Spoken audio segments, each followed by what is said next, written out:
Stop right there. Before you scroll away, let me ask you something that will change how you see the world forever. Do you think being good keeps you safe? Do you believe that kindness protects you, that generosity builds loyalty, that honesty earns respect? If you answered yes to any of these questions, you're about to discover the most dangerous lie society has ever told you. The biggest mistake people make is believing that being good means being safe. But here's the brutal truth. Goodness is like fire. It burns through everything you've built. Your relationships, your career, your dreams, everything. Niccolò Machiavelli. Yes, Niccolò Machiavelli figured this out. He watched good leaders fall. He saw kind rulers destroyed. He witnessed generous people betrayed by the very ones they helped. And he wrote it all down. Today, I'm going to share his hidden truth with you, the shocking cost of goodness that nobody talks about. In the next few minutes, you're going to learn why your goodness is actually making you weak, why people don't respect your kindness, they exploit it, and most importantly, how to transform goodness from your greatest weakness into your most powerful weapon. But first, let me be clear about something. I'm not telling you to become evil. I'm not asking you to hurt people. What I'm showing you is how to be good strategically, not blindly. Because the reality is, in a world full of wolves, being a sheep gets you eaten alive. Now, I want you to drop this affirmation in the comments. I choose strategic goodness. From today, everything changes. You will no longer use goodness blindly. You will use it strategically. In this video, we'll uncover why goodness doesn't always protect you. In fact, it often destroys you. And we'll see exactly how to transform it into a source of real power. Let's start with the first shocking truth. Number 1, goodness as exposure. Think about the kindest person you know. Now think about this. Are they truly respected? Or are they the person everyone calls when they need something? But truth is, being good makes you vulnerable, not secure. When you're consistently kind, people start seeing you as predictable. They know you won't fight back. They know you won't say no. They know they can push you around because you're too nice to do anything about it. You become the office doormat, the friend who always pays for dinner, the family member who always says yes to helping, even when it hurts you. Let me tell you about the person. He was the best team manager I ever met. He always helped his team, always covered for them, always put their needs first. Guess what happened? They promoted someone else over him. Why? Because nice people don't look like leaders. They look like servants. People don't respect your goodness. They exploit it. Think about it. When someone is always available to help, their help becomes worthless. When someone never sets boundaries, people will keep crossing them. When someone never shows teeth, people assume they don't have any. Your goodness becomes your weakness because it signals to the world that you can be taken advantage of.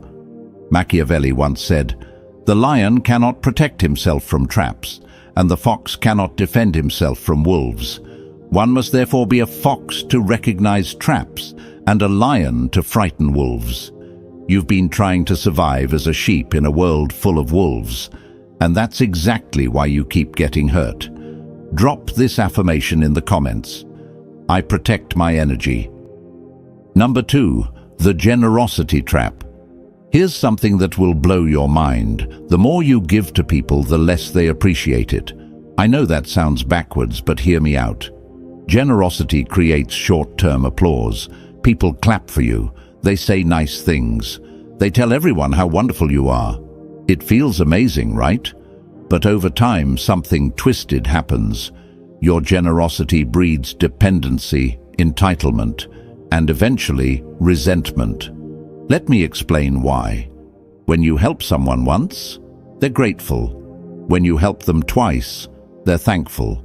But when you help them 10 times, they start expecting it. Your exceptional kindness becomes their normal. If you ever stop helping, they don't remember the 9 times you said yes. They remember the 1 time you said no. Suddenly, you're the selfish one. You're the bad guy. Think about parents who always give their kids everything they want. The first few times, the children are excited and thankful. But soon, those gifts become expected. The new phone isn't special anymore. It's just what mum and dad do. And if the parents ever say no to buying something, the kids get angry and call them unfair. The same thing happens in friendships. You always pick up the check at dinner. You always drive everyone around. You always help people move. At first, they appreciate it, but eventually they stop saying thank you. They just assume you'll handle it. And if you ever need them to return the favor, they're suddenly too busy. This is the generosity trap. You give and give until giving becomes your identity. And the moment you need to receive, or even just stop giving, you become the villain in everyone else's story. Your constant generosity doesn't build loyalty. It builds addiction. People become addicted to your giving, and like any addict, they get angry when their supply is cut off. The psychological truth behind this. Humans have something called hedonic adaptation. We get used to good things quickly. What once felt special becomes normal. What once felt generous becomes expected. So your repeated acts of kindness actually lose their power over time. They become invisible. People stop noticing them because they're so common. But your single act of saying no, that stands out like a red flag. That's what they remember. That's what they focus on. That's what they complain about. This happens everywhere. At work, if you always stay late, staying late becomes your normal. Nobody celebrates it anymore. But leave on time once and suddenly you're not committed. In relationships, if you always compromise, compromise becomes expected. But stand your ground once, and you're being difficult. Machiavelli once said, "Benefits ought to be conferred gradually, and in that way they will taste better." The man understood something most people never learn. Scarcity creates value. Abundance destroys it. Drop this affirmation in the comments. I give strategically. Number 3, the mask of virtue. Here's a truth that might make you uncomfortable. Society believes in appearances, not reality. People don't care if you're actually good. They care if you look good. They don't judge your heart. They judge your image. This means that to maintain power and respect, you must wear the mask of goodness while keeping control beneath the surface. Look at the most successful people you know. Do you think they got there by being genuinely nice to everyone? Not. They got there by being smart about when, how, and to whom they show their goodness. They smile in public and make hard decisions in private. They show mercy when it serves them and show strength when it's needed. They understand that the appearance of virtue is more powerful than virtue itself. This isn't about being fake. This is about being strategic. Think about it like this. A doctor might need to cut you open to save your life. Is the doctor being cruel? Not. The doctor is doing what needs to be done, even if it causes temporary pain. Real leaders understand that sometimes being truly good means looking temporarily bad. Sometimes helping someone means saying no to them. Sometimes protecting your team means making unpopular decisions. The mask of virtue isn't about deception, it's about timing. It's about knowing when to show your soft side and when to show your steel. Most people get this backwards. They show their weakness to enemies and their strength to friends. Smart people do the opposite. Machiavelli once said, "Everyone sees what you appear to be. Few experience what you really are." He understood that perception shapes reality. If people perceive you as weak, you become weak. If they perceive you as strong, you become strong. I want you to drop this affirmation in the comments. I control my image. Number 4, the economics of power. Every single thing you do has a cost. Every favor you grant, every time you say yes when you want to say no, every moment you spend helping others instead of building yourself. Most good people never think about this. They give and give until they have nothing left. Then they wonder why they feel exhausted, resentful, and taken advantage of. Here's what you need to understand. Your time, energy, and resources are finite. When you spend them on others, you have less for yourself. This isn't selfish to acknowledge, it's mathematical. Unlimited kindness drains your strength, and when you're drained, you can't help anyone, including yourself. Think about airplane safety instructions. They tell you to put your oxygen mask on first, then help others. Why? Because if you pass out trying to help someone else first, now 2 people need rescuing instead of 1. Life works the same way. If you exhaust yourself helping others, you become someone who needs help. Now you're a burden instead of an asset. Smart people understand that to survive and thrive, resources and energy must be guarded carefully. This doesn't make you mean. It makes you sustainable. I learned this lesson the hard way. For years I said yes to everyone, every request, every favor, every quick question that turned into hours of work. I thought I was being good. But you know what happened? I started resenting people. I felt angry and bitter. My own project suffered. My own dreams got delayed. And ironically, I became less able to help the people who truly needed it. That's when I realized something crucial. Saying yes to everyone means saying no to yourself. And when you abandon yourself, you eventually abandon everyone else too. The most generous people in history weren't the ones who said yes to everything. They were the ones who said no to most things, so they could say yes to the right things in a big way. Machiavelli once said, "He who wishes to be obeyed must know how to command." You cannot command others if you cannot command your own time, energy, and resources. You cannot lead others if you cannot lead yourself.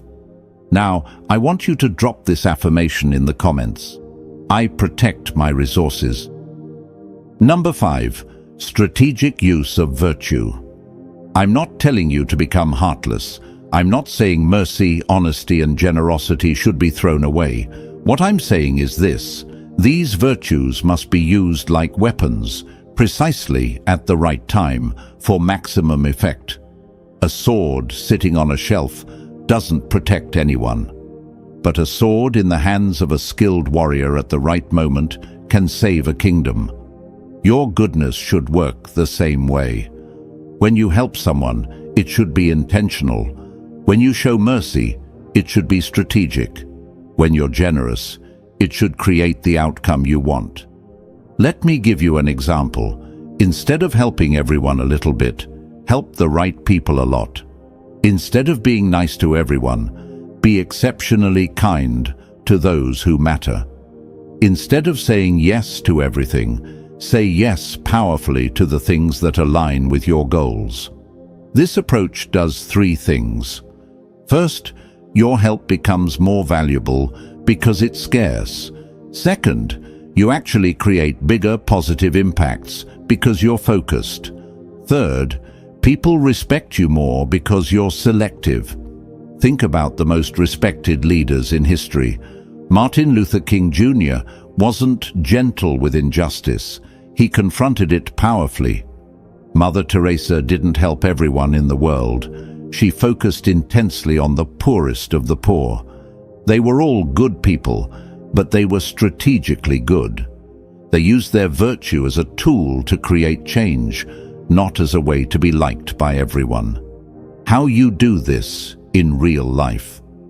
Before you say yes to any request, ask yourself 3 questions. Does this align with my values and goals? Can I do this without depleting myself? Will this person appreciate and respect what I'm doing? If the answer to any of these is no, you don't just say no, you say no kindly but firmly. When you do say yes, you do it fully. You give your best effort. You create real value. You make a meaningful difference. This way your yeses matter. Your help is remembered. Your generosity creates loyalty instead of entitlement. Machiavelli once said, "The promise given was a necessity of the past. The word broken is a necessity of the present." What he meant is this: sometimes keeping your word to one person means breaking your word to another. Sometimes being good to your family means being firm with your co-workers. Sometimes protecting your dreams means disappointing people who want to use your time. Strategic virtue isn't about being selfish, it's about being effective. Drop this affirmation in the comments: I choose effective kindness. Number 6. The illusion of gratitude. Here's something that will change how you see human nature forever. Gratitude is temporary. I know this might hurt to hear, but it's true. The favors you do for people, the help you provide, the sacrifices you make, they have an expiration date in people's memories. Repeated favors stop feeling like gifts and turn into obligations. What starts as "thank you so much" becomes "you should do this," becomes "why didn't you do this?" You help your neighbor move. They're incredibly grateful. You help them move again 6 months later. Still thankful, but less excited. You help them a third time. Now they just expect it. The fourth time they need to move, they don't even ask. They just assume you'll help. And if you can't, suddenly you're the bad guy. This is human psychology. We adapt to good treatment. We take it for granted. We start seeing exceptional kindness as normal treatment.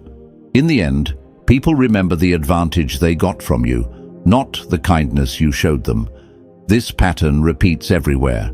In relationships, workplaces, friendships, and families, the person who always says yes becomes the person everyone expects to say yes.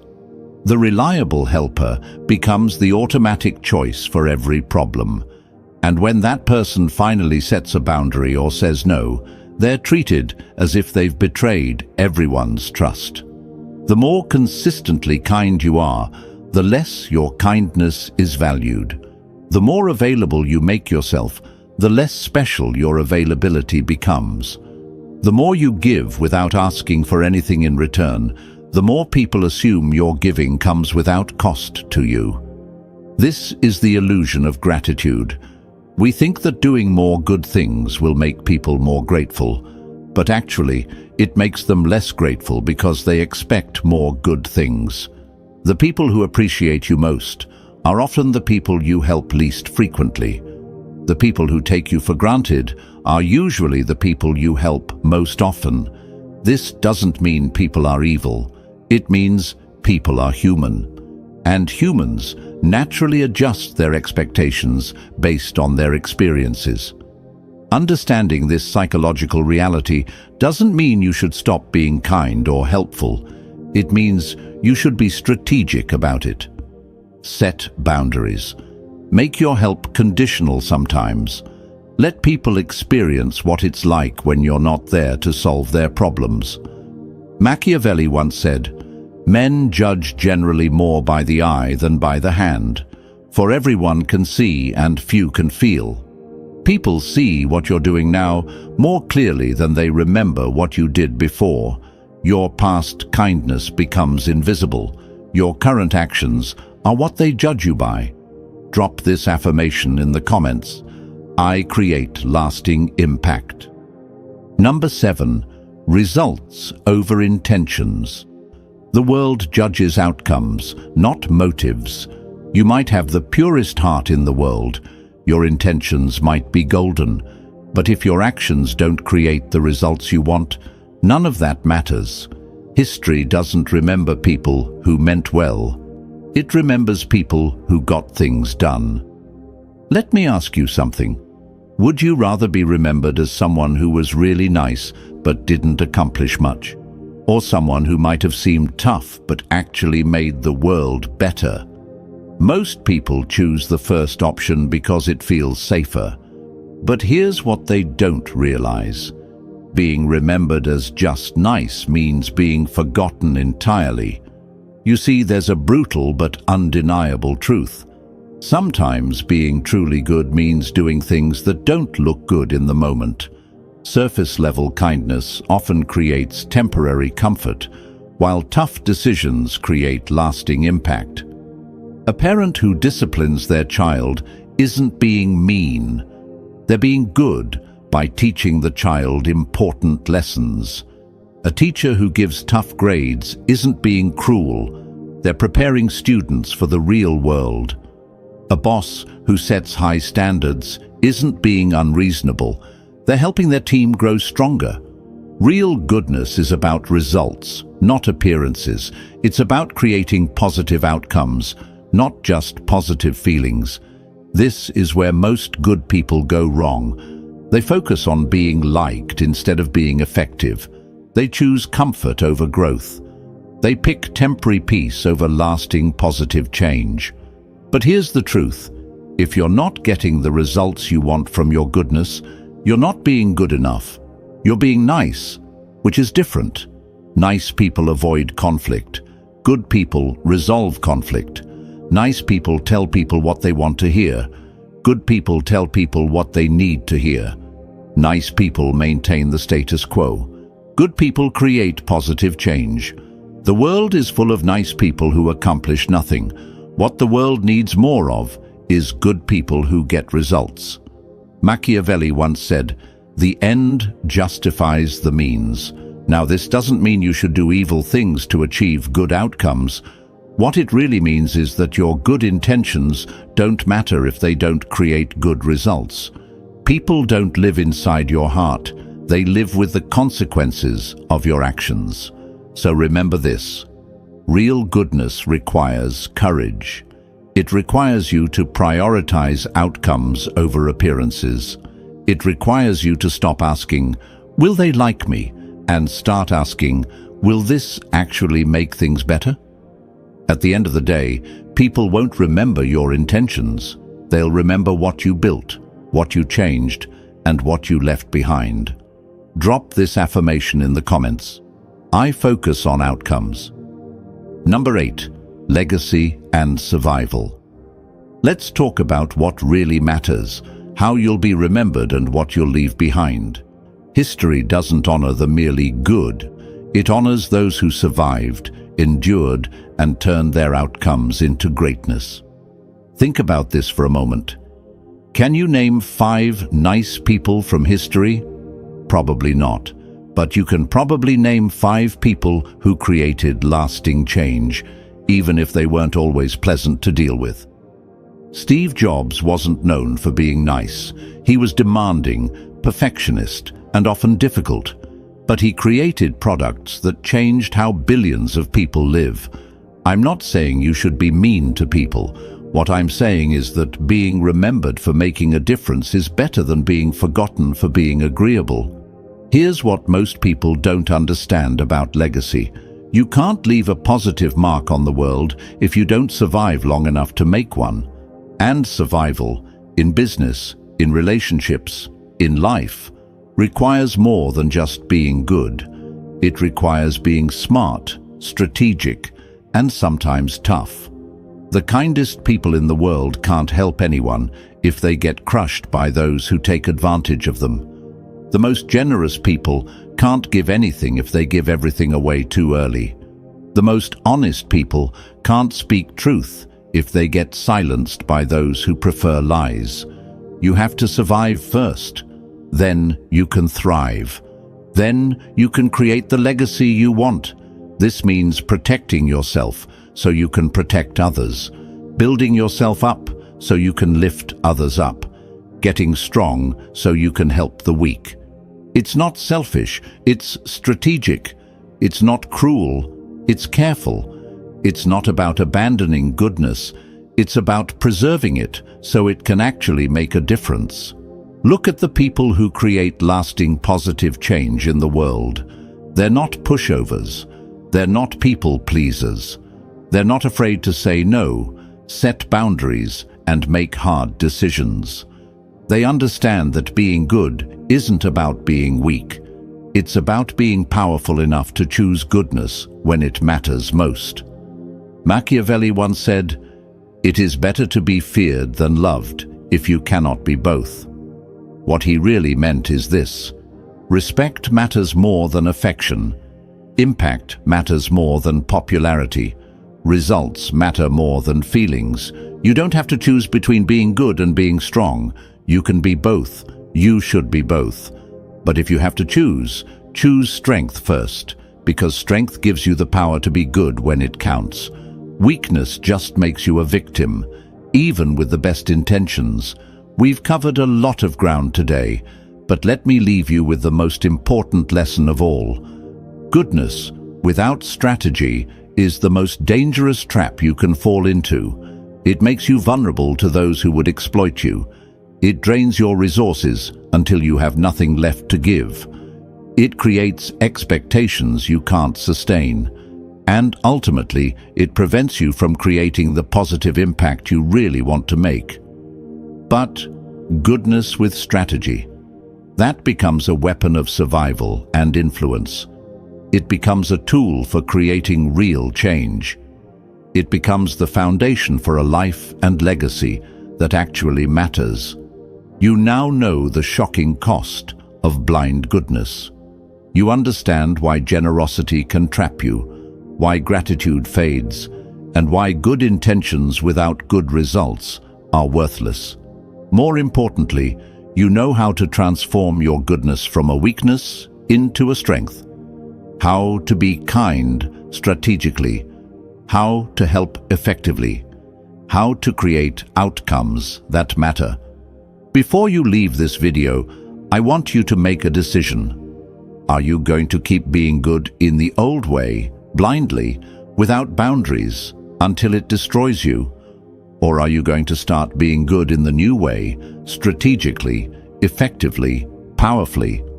So here's the real question, and this is what will determine your future. Will you let goodness weaken you, or will you master it and turn it into power? The choice is yours. But now you have the knowledge to choose wisely. If this video opened your eyes to something new, hit that like button.